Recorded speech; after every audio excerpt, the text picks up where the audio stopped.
Baik, terima kasih. Di sini saya akan menjelaskan tentang silabus, RPP, dan ATP.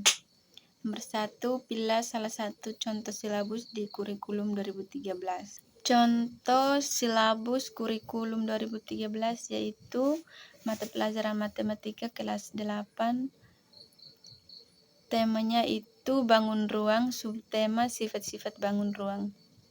Silabus kurikulum 2013 itu dibagi menjadi 4 bagian. Yang pertama, kompetensi inti, kedua kompetensi dasar, ketiga indikator, 4 metode pembelajaran. Yang pertama, kompetensi inti. Kompetensi inti dibagi menjadi 4. 1. Menghayati dan mengamalkan ajaran agama yang dianutnya. 2. Menghayati dan mengamalkan perilaku jujur, disiplin, tanggung jawab, dan peduli. 3. Memahami, memakai, dan mengembangkan pengetahuan faktual, konseptual, teknologi, seni, budaya terkait fenomena dan kejadian tampak mata. 4. Mengolah, menalar, dan menyaji dalam ranah konkret dan ranah abstrak terkait dengan pengembangan dari yang dipelajarinya di sekolah secara mandiri dan mampu menggunakan metode dan kaidah sesuai keilmuan. Yang kedua, kompetensi dasar. Kompetensi dasar itu dibagi menjadi 3 bagian.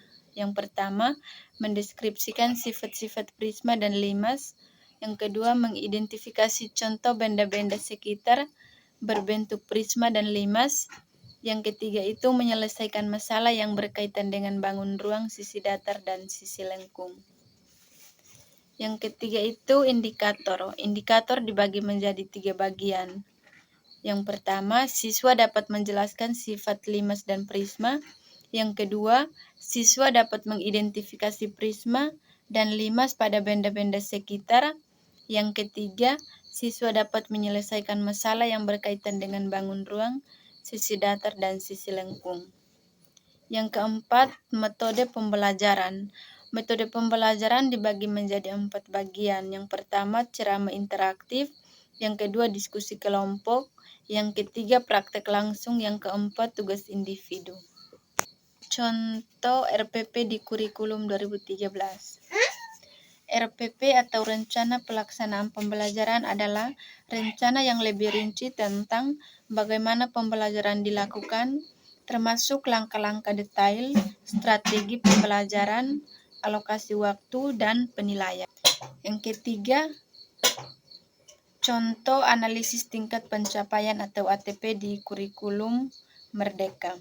ATP adalah analisis yang dibentuk untuk mengevaluasi tingkat pemahaman dan pencapaian siswa terhadap materi pembelajaran.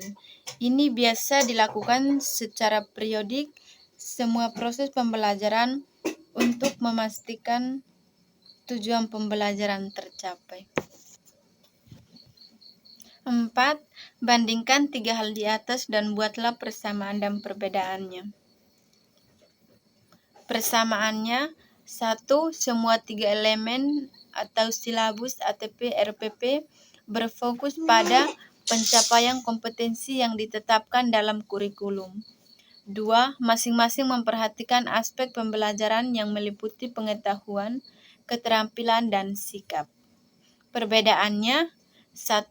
Silabus adalah rencana pembelajaran yang lebih umum, sementara RPP lebih rinci dan lebih terinci dalam menguraikan cara-cara mencapai tujuan pembelajaran.